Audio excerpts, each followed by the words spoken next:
各位弟兄姊妹，願你哋平安。我係劉南山執事，好高興為蘆葦會所舉辦嘅7日貧窮祈禱運動，同大家作出一啲信仰上面嘅分享。香港係一個相對富裕嘅社會，有時我哋或者會覺得貧窮呢個概念離我哋都有啲遙遠，但係原來按2024年嘅統計呢，香港嘅貧窮人口有成139萬咁多，呢個整整佔咗香港整體人口嘅1/5，唔係一個小嘅數目。作為一個基督徒，我哋面對呢個社會現象，又應該有啲咩回應呢？我哋嘅教會一向鼓勵我哋去關顧同埋幫助社會上邊嘅弱勢社群。最近我哋嘅教宗良14世公布咗佢第一部嘅宗座勸諭，名為我愛了你，主題正正就係服務窮人。教宗喺勸諭之中特別分析咗貧窮嘅種種面孔，包括咗冇物質生活來源嘅人，被社會邊緣化嘅人，更加仲有喺倫理、靈性同埋文化上面嘅貧窮。教宗指出，窮人並非偶然嘅出現，亦都唔係盲目苦澀嘅命運所致。對其中大多數嘅人而言，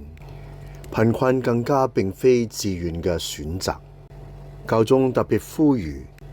作為基督徒，我哋需要通過行愛德嚟觸摸窮人嘅痛苦，因為我哋嘅信德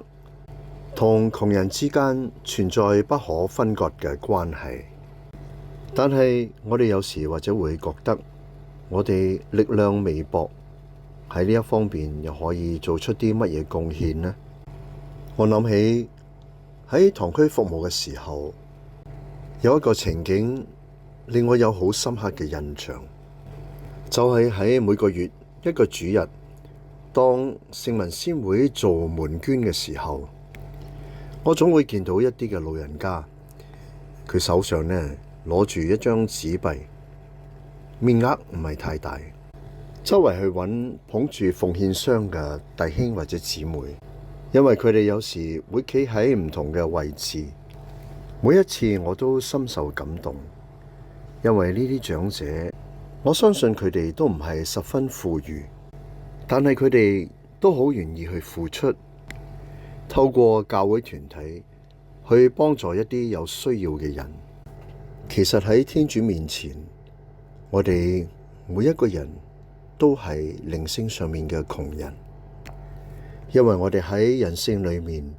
都有好多匱乏同埋欠缺，但係天主從來都冇嫌棄我哋，因為佢知道我哋嘅感受同埋需要，佢基於對我哋每一個人嘅大愛，並且為咗救贖我哋嘅罪行，降生成人，經歷人間嘅歲月，經驗過凡人嘅喜怒哀樂，最後不惜犧牲佢自己嘅生命，使我哋能夠獲得佢嘅救恩。所以主耶穌能夠深深咁樣領略到我哋喺人性當中種種嘅軟弱同埋挑戰，從而以合乎佢聖意嘅方法去安慰同埋支持我哋。唔單止咁樣，主耶穌喺佢復活升天之後，仍然喺每一日嘅生活當中與我哋同行，作為我哋嘅護衛者。天主嘅作為啟發咗我哋應該向佢學習，好似佢一樣，更加嘗試深入去了解喺貧窮處境入邊嘅弟兄姊妹，佢哋嘅需要同埋困難，使我哋能夠透過一啲愛德嘅行動，無論係喺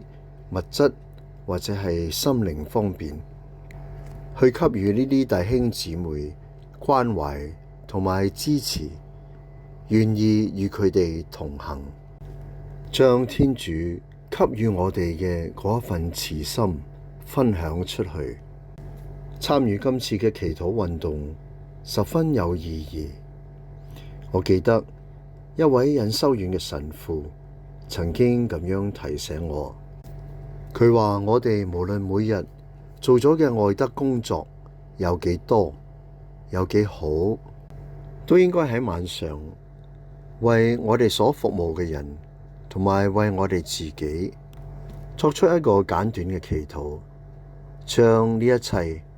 都奉獻喺天主嘅手裏面，因為我哋都只係天主嘅工具，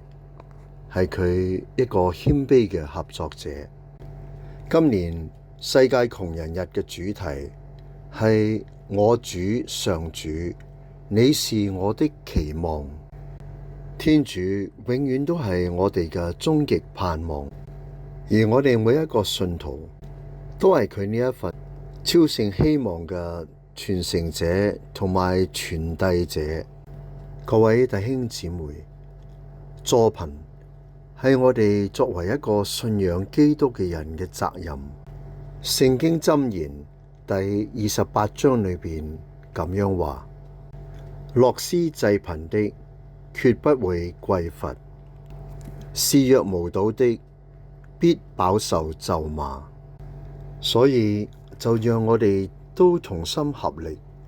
坐言起行，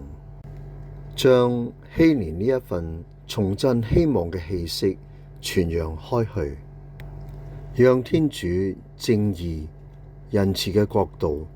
得以呈現喺我哋身處嘅社會當中，使我哋都能夠成為上主慈悲嘅標記。